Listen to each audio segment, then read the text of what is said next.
सनम तो ही हमर जान रे, तोरे में लूटे सनम अपन दिलो जान रे।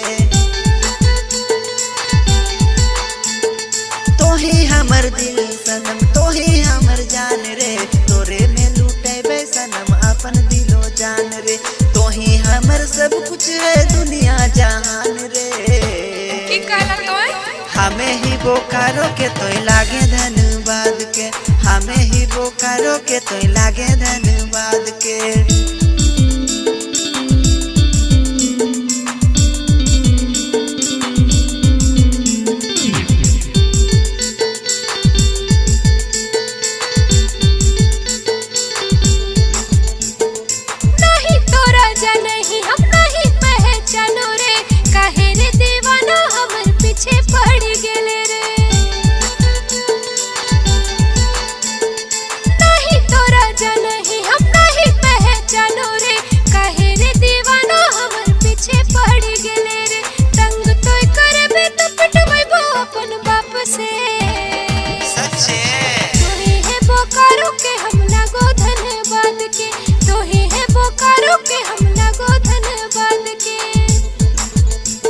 शादी घरे देख लो रे जीजा के मकान में, दीवाना कर लो तोरे खुला खुला बाल में। शादी घरे देख लो रे जीजा के मकान में, दीवाना कर लो तोरे खुला खुला बाल में। पूछा लो तोर पता नहीं बता नहीं अपन नाम के, हमें ही बोकारो के तो लागे धन्यवाद के, हमें ही बोकारो के तो लागे धन्यवाद के। शादी घरे देखल तो जीजा के मकान में, दीवाना कर लो हमर खुला खुला बाल में। कर लो इशारा तोरा बुझ लेना बात के, तो ही है बोकारो के हम लागो धन्यवाद के, हमें ही बोकारो के तो लागे धन्यवाद के। तो ही है बोकारो के हम लागो धन्यवाद के, हमें ही बोकारो के तो लागे धन्यवाद के।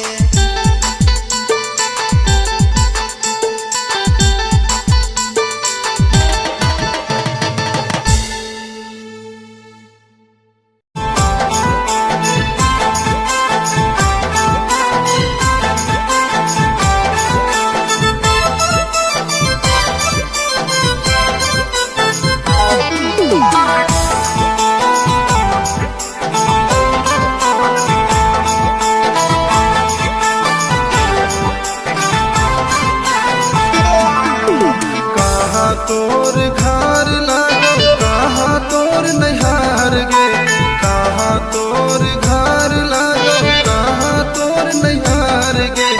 एगो चुमा दे गे रानी नाता हो तो बवाल गे, एगो चुमा दे गे रानी नाता हो तो बवाल गे।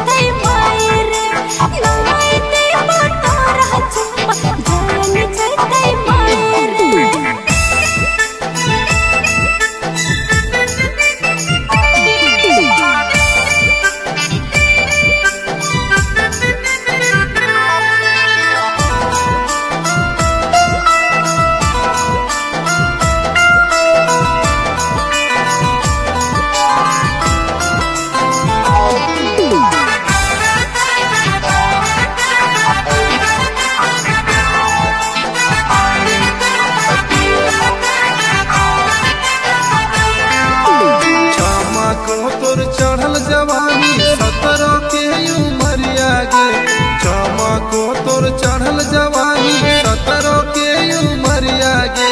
लइए लेबो एगो चुमा चाहे जीतै जान गे, लइए लेबो एगो चुमा चाहे जीतै जान गे।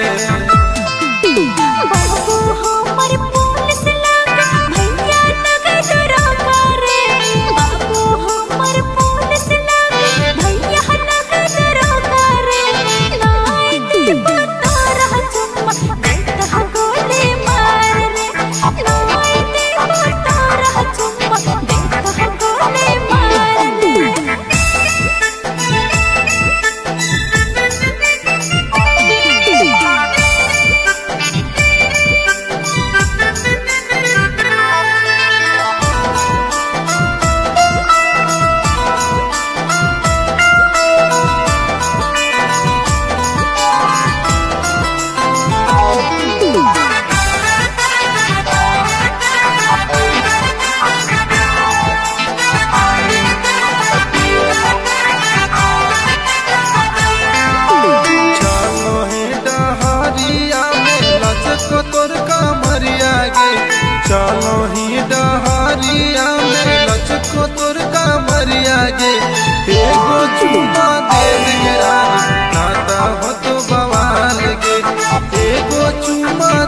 गे रानी नाता हो तो बवाल गे।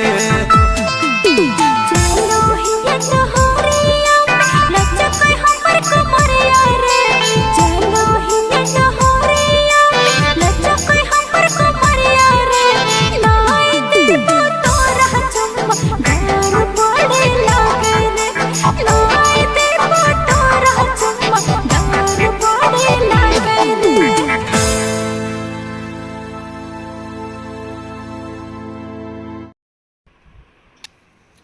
हेलो फ्रेंड्स, स्वागत है आप सभी का हमारे यूट्यूब चैनल में। अगर आपने हमारे चैनल को सब्सक्राइब नहीं किया तो सब्सक्राइब करें, साथ ही बेल आइकन जरूर दबाएं ताकि इसी तरीके के डेली के वीडियो आपको सबसे पहले मिले।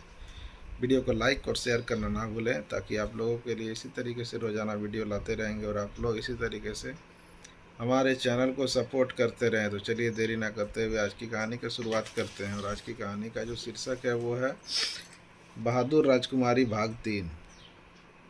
चलिए जल्दी से स्टार्ट करते हैं। पर हमारा पक्का विश्वास है कि यहाँ कोई आदमी आया था, क्योंकि आदमी की खुशबू हवा में फैली हुई है। इस बार कोई बात नहीं, हम लोग कल यह जगह छोड़कर किसी दूसरी जगह चले जाएंगे। सो अगली सुबह परियों ने सारा बगीचा देखा, क्योंकि वह बगीचा बहुत बड़ा था, और अपने लिए कोई दूसरा जगह ढूंढ ली जहाँ उसको लगा कि वहाँ कोई आदमी नहीं आ पाएगा। जब वे वहाँ नहीं थी तो राजकुमारी ने राजकुमार से कहा, प्रिय अब तुम क्या करोगे? वे मुझे किसी दूसरी जगह ले जाएंगे और मैं फिर तुम्हें कभी नहीं देख पाऊँगा। बहादुर राजकुमारी बोली, नहीं ऐसा नहीं हो सकता। तुम देखना, मैं कुछ फूल इकट्ठा करूँगी। तुम जब यहाँ से जाओगे तो इन फूलों को अपने पीछे गिराते जाना, जिससे मुझे पता चल जाएगा कि तुम कहाँ गए हो। कहकर राजकुमारी ने राजकुमार को एक खास किस्म के फूल का गुलदस्ता ला कर दिया। राजकुमार ने उन फूलों को अपने कपड़ों में छिपा लिया। राजकुमारी फिर से उस पेड़ के खोखले में तने में छिप गई। कुछ देर बाद परियां फिर वहाँ आई और राजकुमार को उन्हें अपने पीछे पीछे आने के लिए कहा। जब राजकुमार उसके पीछे जा रहा था तब वह फूल अपने पीछे फेंकता जा रहा था। अगले दिन राजकुमारी उन फूलों के सहारे चलती गई, जब तक कि उसको एक बहुत बड़ी और शानदार बिल्डिंग के पास आई, जो एक महल की तरह लग रही थी। यह एक देव का घर था, जिसके परियां को भी बहुत तरह के जादू सिखा करते थे। राजकुमारी बिना किसी डर के उस महल के अंदर चली गई। उसने देखा कि वहाँ अंदर तो कोई भी नहीं था, और उसे वह सुस्ताने के लिए एक नीचे स्टूल पर बैठ गई।